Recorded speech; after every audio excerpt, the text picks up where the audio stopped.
Hello everyone, আসসালামু আলাইকুম। আশা করি সবাই ভালো আছেন। আল্লাহর রহমতে আমরাও ভালো আছি। কক্সবাজারে প্রথম দিন দুপুরে লাঞ্চ করার ইচ্ছা ছিল আলগনিতে, কিন্তু এখানে মেহেজাবিন আর নাফিসা বললো যে না চলো আমরা পৌষিতে খাবো। সো আমি বললাম যে গতবারও তো এসে পৌষিতেই খেলাম, বারবার এখানেই খাওয়া দাওয়া করা হচ্ছে, চলো একটু চেঞ্জ করি।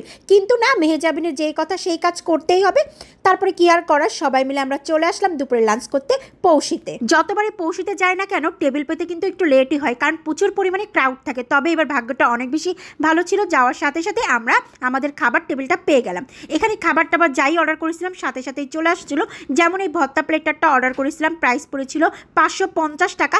এখানে ছিল 6 রকমের সবজি এবং 6 রকমের ভর্তা। তারপর এখানে নাফিসা আবার নিয়ে নিয়েছিল একটা চিকেন ব্রানি, আর এখানে নাফিসা আবার একটু সুন্দর করে চিকেন ব্রানির ভিতরে একটা আস্ত ডিম দিয়েছে। এটা আমাকে দেখাচ্ছে যে মামুনি আমি কিন্তু পুরোটা খেতে পারবো না। আমি বললাম কোনো ব্যাপার না, এখানে মেহেজাবিন আছে, মেহেজাবিন তোমারটা খাওয়ার জন্য অলমোস্ট সবসময় বসে থাকে। এইদিকে বাবা আবার আমাকে সুন্দর করে ভাত বেড়ে দিল, আর আম্মু চারিপাশ দিয়ে ভর্তা এবং সবজিটা সাজিয়ে দিয়েছে।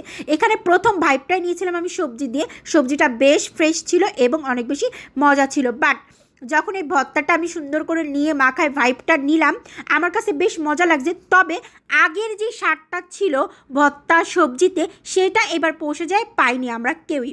তারপরে এখানে আবার লটকি ফ্রাইটা নিয়ে নিয়েছিল মেহেজাবিনের লটকি ফ্রাইটা খুব বেশি ফেভারিট।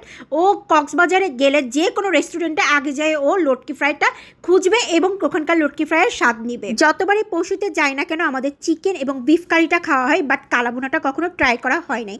তো বাবা বললো যে এবার আমরা কালাভুনাটা ট্রাই করি। আমি বললাম ওকে ফাইন। তারপরে কালাভুনাটা ফার্স্টে নেওয়ার পরে আমি একটু নিলাম, নিয়ে সুন্দর করে ভাতটা মাখায় যখন গালে দিলাম, আমার কাছে মনে হয়েছিল যে হ্যাঁ মনে হয় খুব বেশি মজা হবে, বাট না, এভারেজ ওকে লাগছে।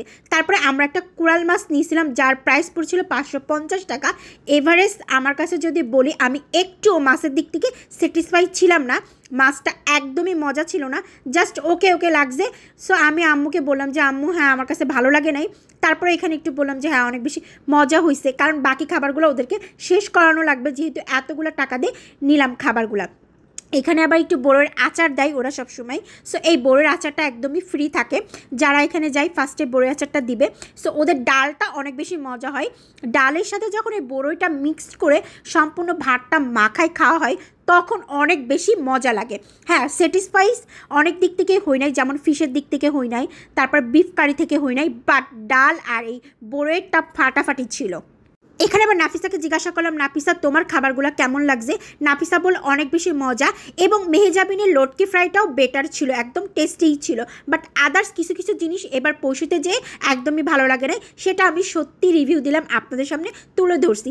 বাট আমি এখানে মেহেজাবিনকে একটু বকাবকি করতেছিলাম, তোমার জন্য আমি আলগুনির খাবারটা ট্রাই করতে পারি না। বাস আজকের ব্লগটি এই পর্যন্ত। আল্লাহ হাফেজ।